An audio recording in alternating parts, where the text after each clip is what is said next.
Bismillahirrahmanirrahim. Alhamdulillahilladzi qasamar rizqa wa qaddaral ajal. Walahul hamdu ala ma hasal. Fala naf'a lil khalqi ma aradahu wa ammal. Ashhadu an la ilaha illallah wahdahu la syarika lahu azza wa jalla. Wa ashhadu anna sayyidana Muhammadan abduhu wa rasuluhul mursal. Allahumma salli wa sallim ala sayyidina Muhammadin nahi anil bukhli wal kasal wa ala alihi wa sahbihi wa dhurriyyatihi wa atba'ihi ila yaumil hukmi wal fasal. Amma ba'du. Yang kita hormati dan kita cintai para habaib, para alim ulama dan para muhibbin, hadirin hadirat rahimakumullah. Pertama-tama terlebih dahulu kita memanjatkan puji syukur kehadirat Allah Subhanahu wa ta'ala, yang mana selalu mengumpulkan kita di tempat yang penuh berkah dan rahmat ini. Salawat dan salam kita haturkan kepada junjungan kita Nabi besar Muhammad sallallahu alaihi wasallam dan kepada seluruh keluarga, para sahabat, zuriat dan pengikut beliau. Para muhibbin rahimakumullah, al-hikmatu sittun minal hikamil ataiyah. Qala al-Imam Ahmad ibnu Atha'illahi Sakandari rahimahullah wa nafa'ana bi'ulumih. Hikmah yang ke-60 dari Al-Hikam, berkata pengarang Al-Imam Ahmad ibnu Atha'illah As-Sakandari rahimahullah, anta hurrun mimma anta anhu ayisun wa abdun lima anta lahu tami'un. Yang artinya engkau adalah merdeka, engkau bebas daripada sesuatu yang adalah engkau dari sesuatu itu tidak berhajat, tidak bergantung. Dan engkau adalah budak, engkau adalah budak bagi sesuatu yang adalah engkau bagi sesuatu itu mengingini atau tamak.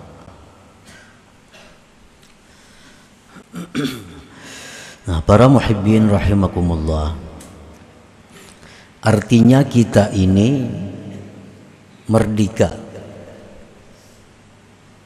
Arti merdeka itu tidak terkekang, bebas daripada sesuatu yang kita tidak memerlukan kepada sesuatu itu.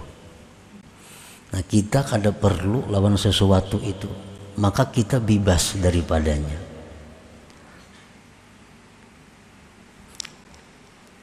Dan kita menjadi budak bagi sesuatu yang kita ingini. Kita menjadi budak bagi sesuatu yang kita ingini.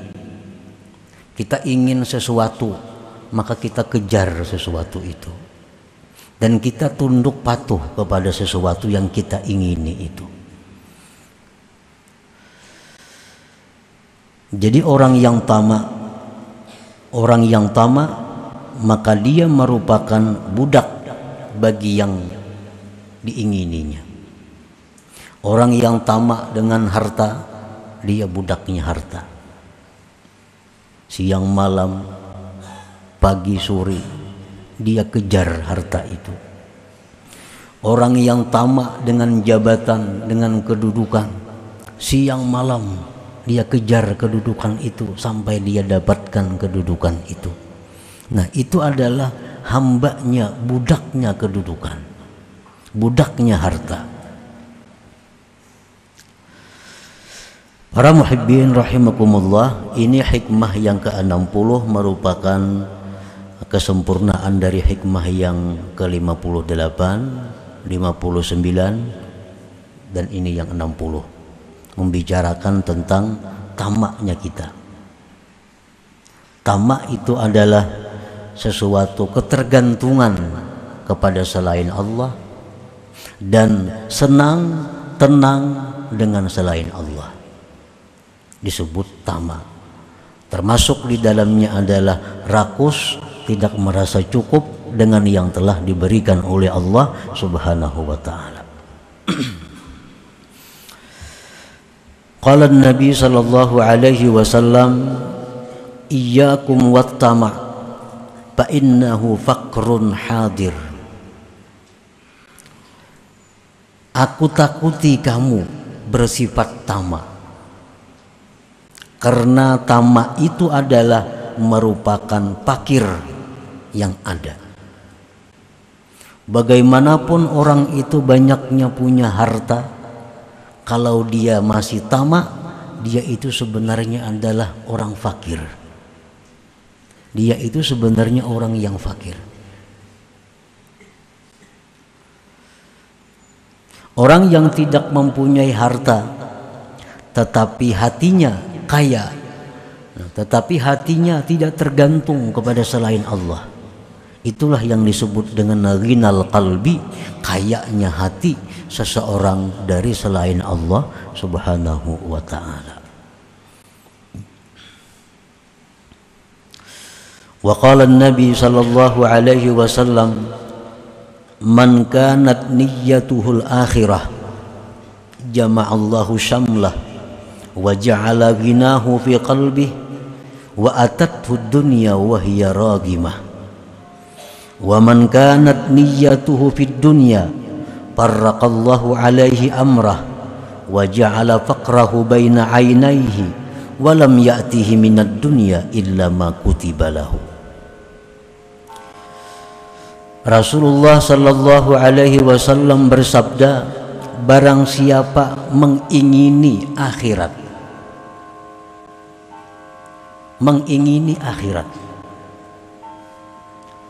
orang ini ingin menjadi hambanya Allah, orang ini ingin dapat keridhaan Allah, orang ini ingin masuk surga. Itu yang diingininya, maka Allah himpunkan baginya perkara yang tercerai-berai dan Allah jadikan kekayaannya di dalam hatinya, dan dunia akan datang kepada dia dalam keadaan menyerah dan hina. Orang yang hidupnya ini niatnya, keinginannya akhirat. Orang yang hidup itu pikirannya adalah bagaimana dia mempunyai bangunan, mempunyai gedung di dalam surga. Ini pikirannya. Orang ini berpikir, berkeinginan bagaimana caranya supaya aku punya gedung yang megah tapi di surga. Nah, itu pikirannya. Nah, orang ini akan didukung oleh Allah. Segala urusan-urusan yang tercerai-berai menjadi satu, menjadi mudah. Dan hatinya dikayakan oleh Allah. Dunia yang dijatahkan untuk dia akan datang hina menyerah kepadanya. Dan barang siapa keinginannya itu pada dunia, nah orang ini hendak berisi rumah nang megah nang mewah tapi di dunia, hendak berisi kendaraan nang baik nang mewah tapi di dunia, hendak mempunyai kebun ternak nang banyak tapi di dunia, farraqallahu alaihi amrah, Allah cerai-beraikan atasnya urusannya. Dan Allah jadikan kepakiran di hadapan matanya, dan tidak datang kepadanya dunia kecuali yang sudah ditetapkan baginya. Jadi artinya orang-orang yang mengingini duniawi ini akan selalu sibuk karena urusannya tercerai-berai dan selalu merasa fakir, merasa kada cukup. Dan dunia yang diberikan Tuhan kepadanya kada berubah daripada apa yang ditetapkannya di dalam Lauhil Mahfuz di masa azali dahulu kala.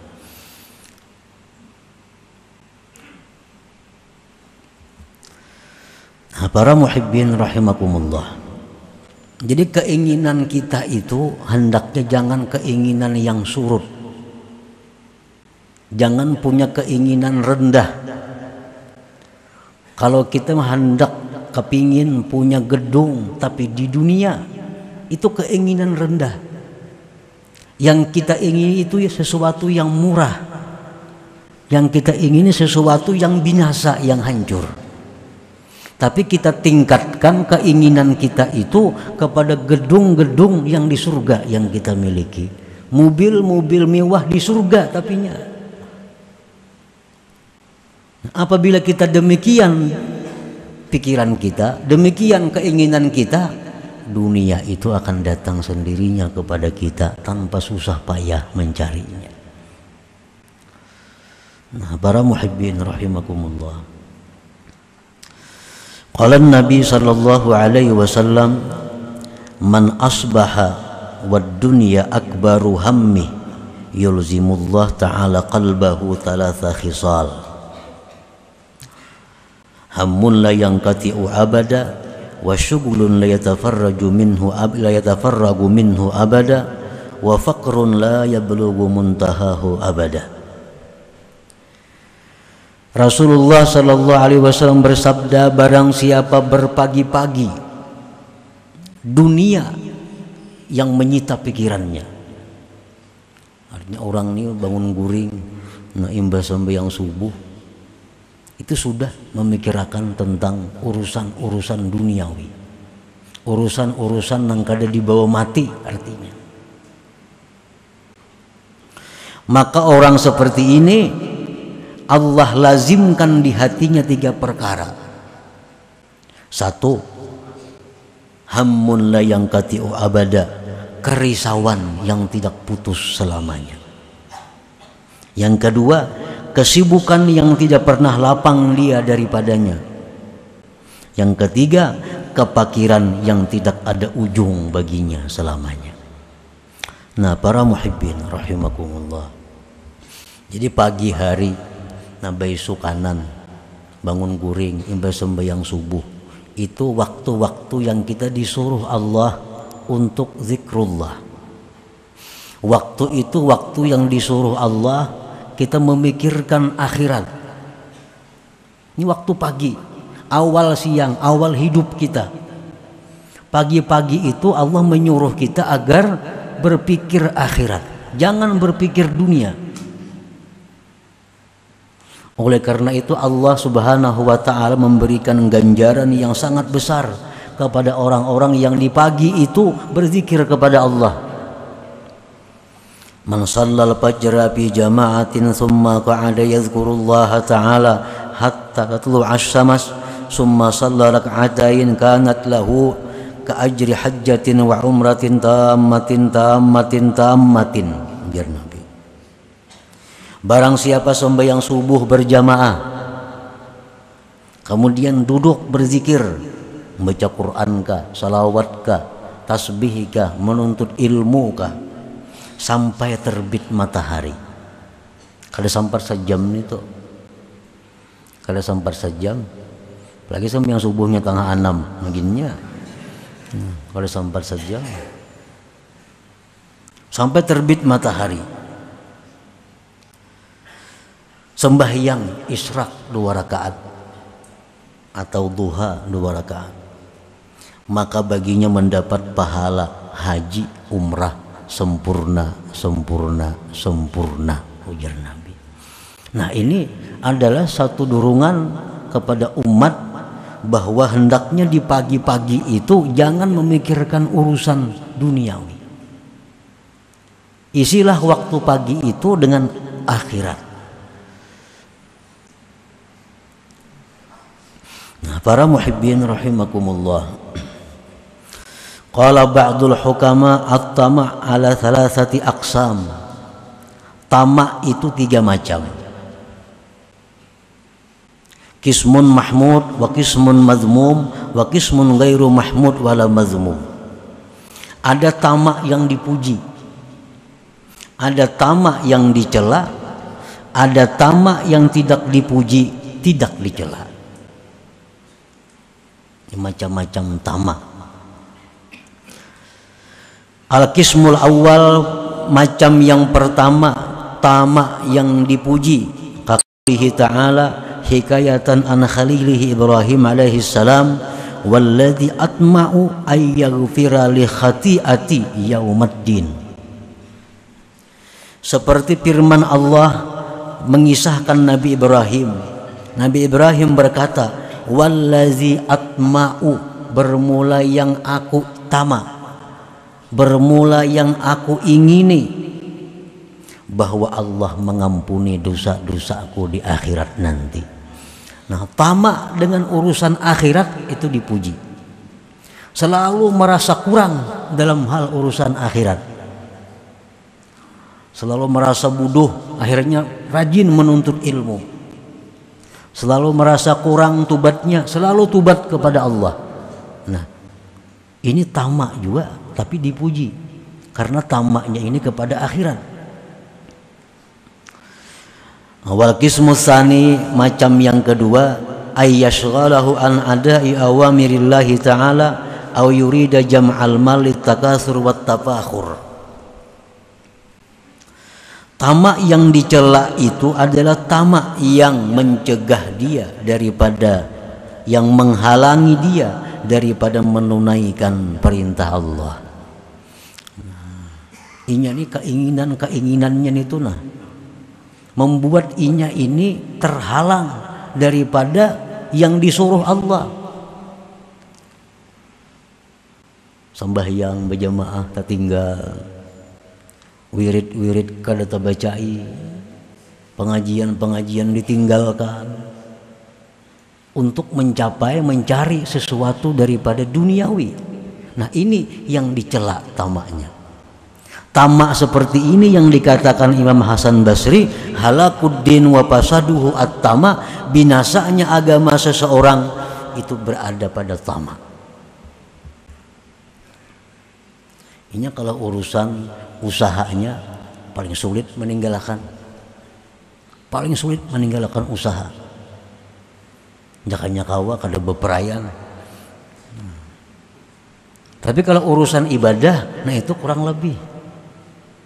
Urusan menuntut ilmu kurang lebih. Bila ada kepentingan lain, kepentingan usaha, ya kada usah sembahyang berjamaah, kada usah ke pengajian, karena ini ada urusan usaha. Nah, ini tamak yang dicela. Tamak ini yang merusak agama seseorang.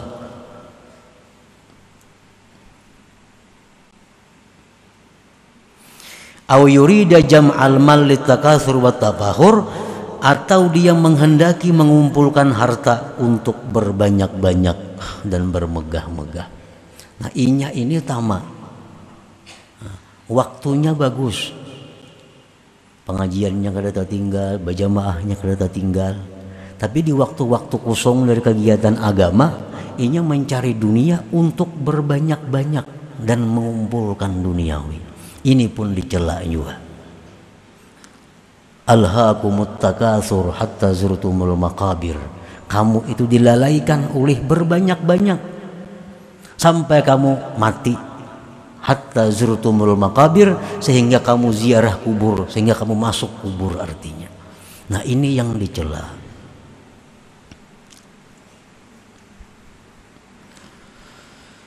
Wal qismu tsalis, sebagian yang ketiga, dipuji kada, dicela kada. An la yatruka syai'an min an awamirillahi ta'ala wa la yurida bihi litakasur wat tafakhur. Tamaknya seseorang itu kadang meninggalkan sesuatu dari yang disuruh Allah, dan dia kadang menghendaki berbanyak-banyak dan bermegah-megah. Ini orang anjuran Allah, seruan Allah dipenuhinya, dan inya pun berusaha kada untuk bermegah-megah, kada untuk menumpuk-numpuk kekayaan. Nah ini tamak juga, cuma tamak ini dipuji kada, dicela kada. Walakin tarkuhu afdal, tetapi meninggalkannya itu lebih afdal. Para muhibbin rahimakumullah.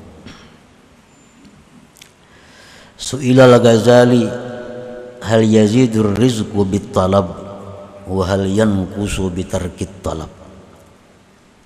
Imam Al-Ghazali ditakuni, adakah berusaha itu menambah rezeki dan tidak berusaha itu mengurangi rezeki? Kalau kita berusaha, apakah itu menambah rezeki? Kalau kita kada berusaha, apakah itu mengurangi rezeki? Imam Ghazali menjawab, kalla, tidak, artinya tidak. Fa innahu maktubun fil lauhil mahfuz muqaddarun wa muaqqatun wa la tabdila li hukmillah wa la taghayyira li qismatihi wa kitabih. Karena rezeki itu sudah ditulis dalam lauhil mahfuz, ditakdirkan, diwaktukan, dan tidak ada yang bisa mengganti hukum Allah, dan tidak ada yang bisa merubah bagian yang dibagikan oleh Allah dan ketentuan Allah itu. Nah, para muhibbin rahimakumullah, jadi Allah misal membagi kita rezeki dalam satu minggu, diberi Tuhan kita rezeki misalnya sekian. Nah itu kan bisa dirubah, dikurang kada kawa, ditambah kada kawa. Tutup misalnya toko, kada mengurangi, karena isuk mungkin 2 kali lipat pada biasanya. Hari Jumat hari tutup berusaha, karena itu sayyidul ayyam, karena itu hari akhirat. Hari Jumat itu disebut hari akhirat. Nah, kadang mengurangi rezeki, sedikit pun kadang mengurangi rezeki, kalau kita percaya dengan apa yang ditentukan oleh Allah Subhanahu wa ta'ala. Nah, usaha kadang menambah rezeki, kadang berusaha kadang mengurangi rezeki. Lalu apa gunanya Allah menyuruh berusaha? Apa gunanya? Ya ayyuhalladzina amanu idza pantashiru fil ardi fa idza qudis shalah pantashiru fil ardi wabtaghu min fadlillah.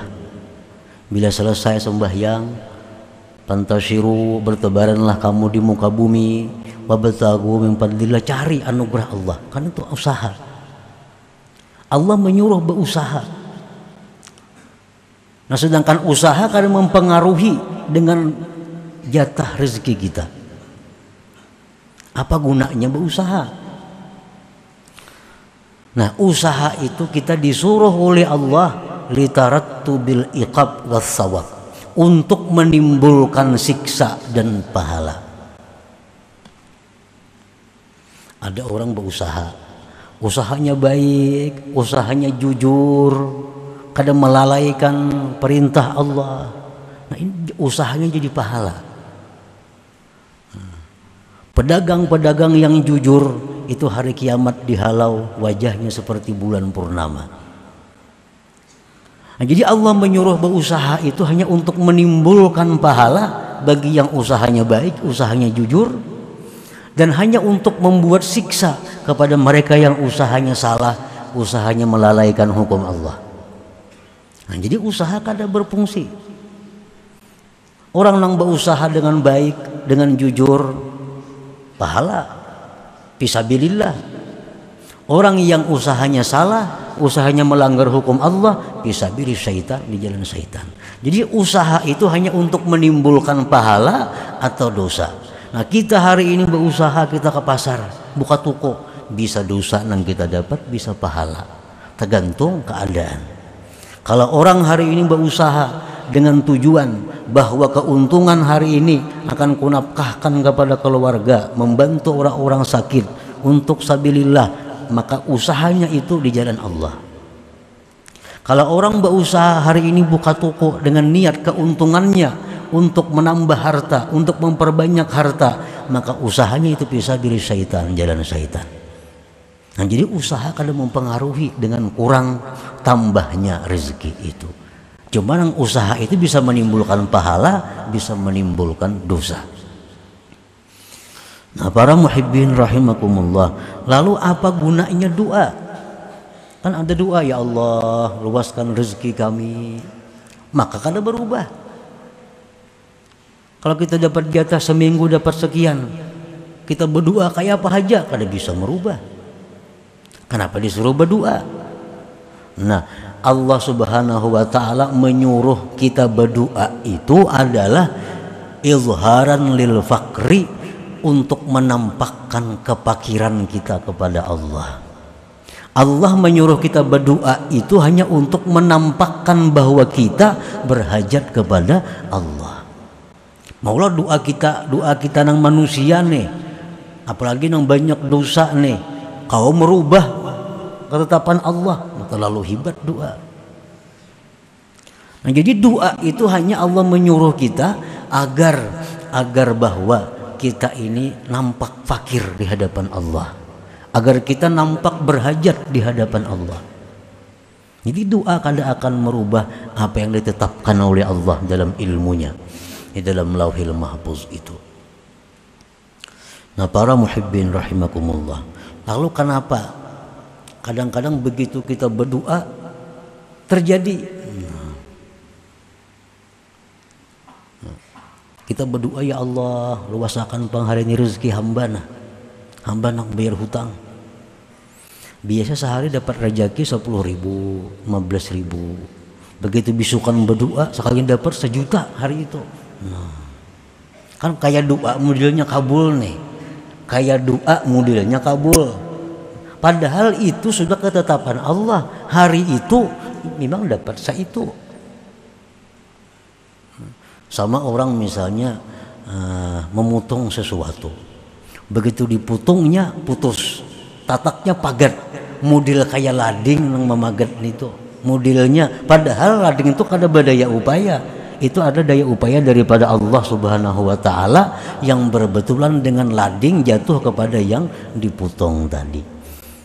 Nah, amun kita madakan bahwa doa kok makanya kamu tuh murah rezeki, itu Allah taala ngarannya. Allah taala, doa kada bisa merubah yang ditentukan dalam ilmu Allah Subhanahu wa taala. Nah, jadi dengan adanya kita berdoa supaya luas rezeki, kita berpahala. Kita berpahala karena kita menampakkan bahwa kita fakir kepada Allah. Kita menampakkan kita berhajat kepada Allah Subhanahu wa taala. Nah, para muhibbin rahimakumullah, jadi kada ada gunanya kita tamak itu, kada ada gunanya. Bahayanya maka banyak.